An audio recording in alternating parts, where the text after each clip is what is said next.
welcome back to my channel.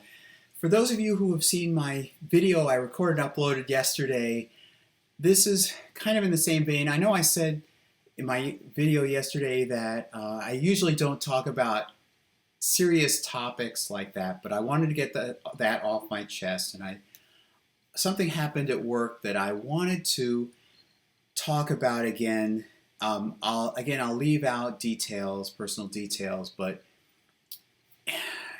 I think it's something more than just what I'll describe. I'll describe the scenario of what happened. Of course, it happens a few minutes before 4 o'clock when I leave to head home, but maybe I shouldn't have taken the call to begin with. But I think it's emblematic of something larger, a larger kind of psychological ill in society.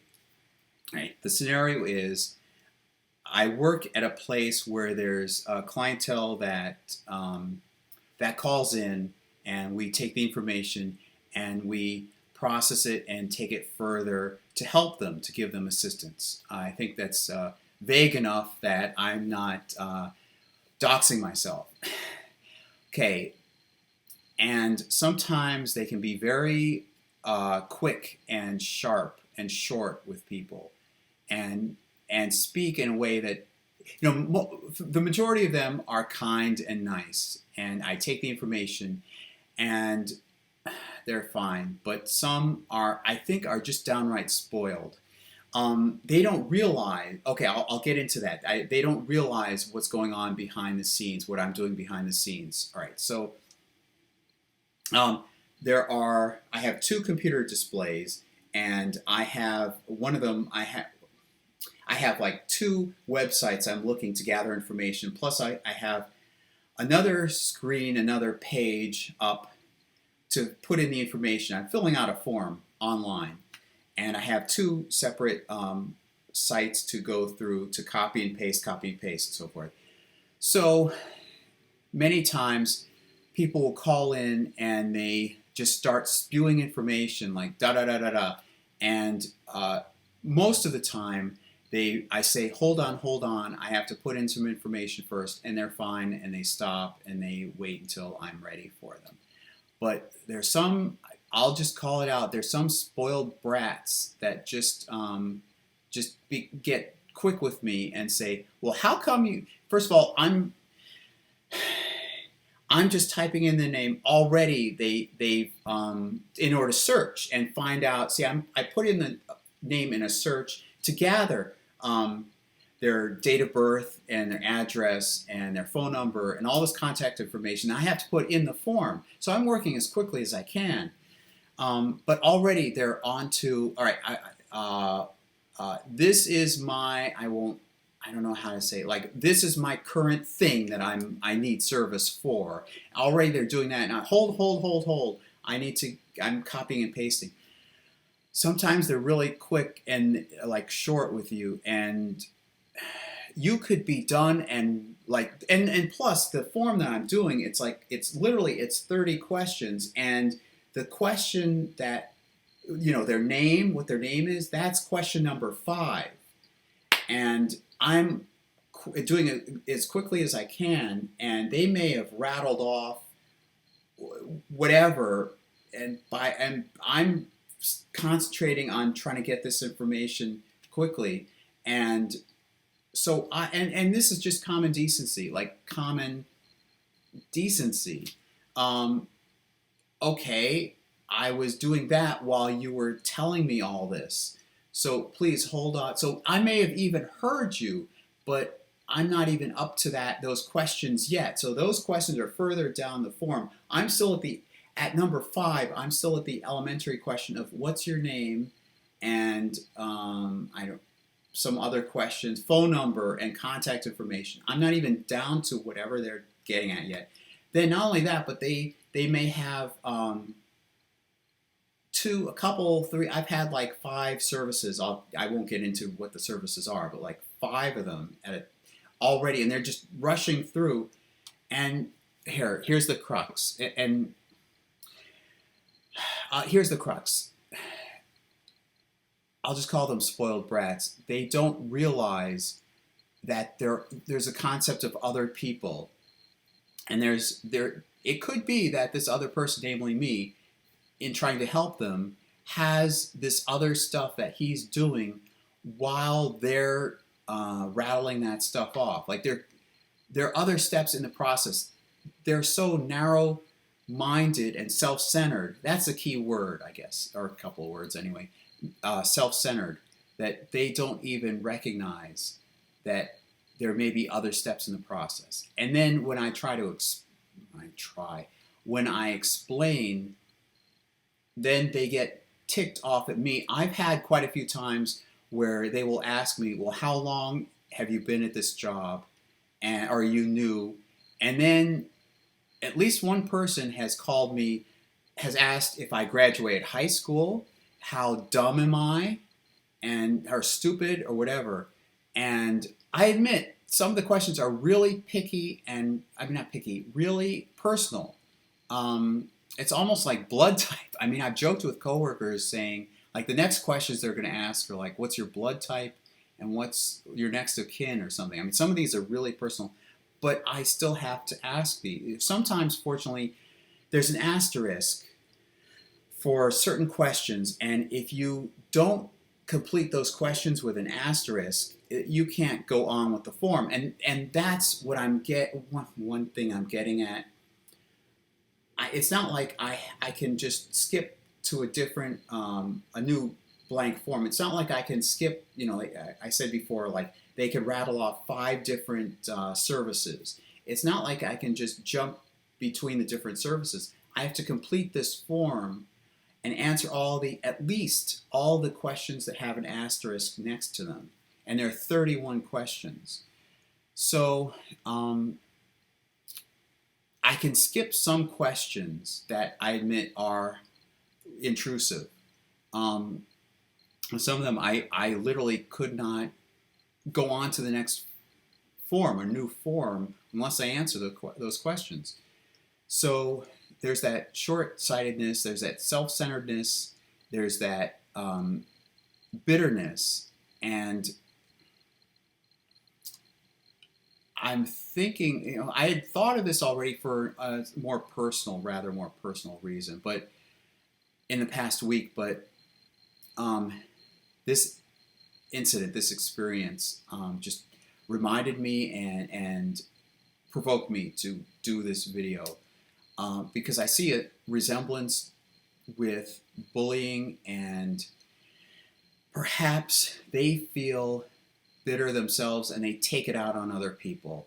That may be the case there, but just in general, there are people I've heard, I guess, that follow that bullying stereotype. I thought it was just a stereotype, but do you agree with me? Do you think that maybe bullies act because they feel some kind of weakness themselves, or they're trying to protect themselves, so they put on a tough exterior, tough external shell, and take it out on other people, rather than recognize that other people need decency too, and they should be kind.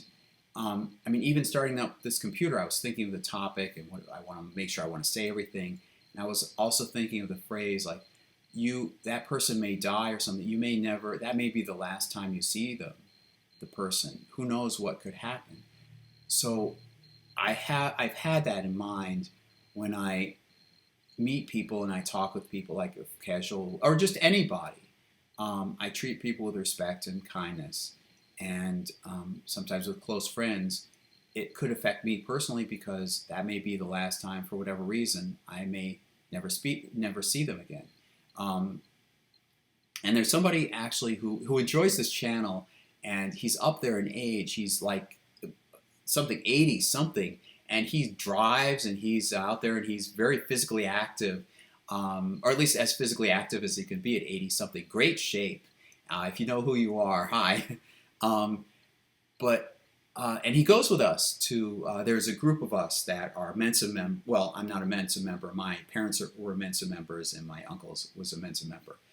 But all 3 of them are Mensa. I mean, these other 3 friends are Mensa members, and we go to different restaurants and so forth. And so he has a cheerful, happy attitude. But I don't know if maybe this time putting it in my schedule to go to this restaurant this Sunday, for example, that may be the last chance I have to talk with him. And I don't want to not go and then find out that he died, Tuesday morning or something, and a text message or something. So when I talk with people casually or just close friends, I think that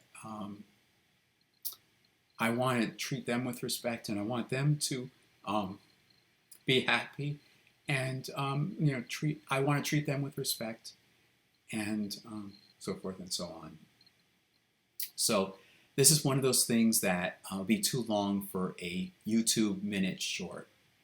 I'll still advertise that this video, but on my YouTube Shorts, which I do almost every day. I want to do them more often. I do want to do them every day, and I have quite a bit to share. There's a lot of insight to share.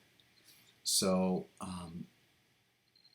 I'll leave it at that, and I plan to do a video tomorrow, which is on a totally different topic. And this morning I was, in fact, on a piece of paper here, I was outlining how I would update my documentary style to make it more professional and make it more like you'd see on television. So look for that. And if you like this content, I talk about topics like this, basically insight and wisdom, and understanding oneself and understanding others, understanding how the world works, and interesting theories about what's out there in the world. Like I want to do documentaries about the paranormal and alternative explanations to, for example, UFO cases, maybe ghosts, and the structure, the underlying structure of the Bible. I want to do a series of videos beginning with understanding Hebrew, and then going into the actual hidden structure of the text of the 5 books of Moses, and explaining what the 5 books are, and what Kabbalah is. And I want to talk about theories about the mind and how you can watch movies. There's a theory called Dramatica that I've mentioned several times before, which is a theory that uses psychology to predict about 75 odd numbered facets or aspects of a movie or a story in general. But typically they do movies. They test this theory, Dramatica theory, against a film that they've watched, and they've been doing it since 1993, really 93, but the analysis sessions that you can watch on their website, Dramatica.com, and Jim Hall's website, Jim Hall's YouTube channel. They've been doing that every month since 1994, or 96, something like that. Well, anyway, since 94, I think the recordings, I think, go back to 94. But anyway, I want to explore that, and I want to talk about that, and I want to talk about this idea of IFS, internal family systems, which also deals with psychology and different theories. So if you like that stuff, consider subscribing if you haven't already. I have 42 subscribers. I know who the 41st subscriber is. She's acquainted with me. I don't know who the 42nd is, but I do want to grow this channel, and I want to develop it into something better. If you feel free to like any of my videos, it certainly, as they say, boosts the algorithm, and spread the word. My YouTube channel is called Visionary Ventures.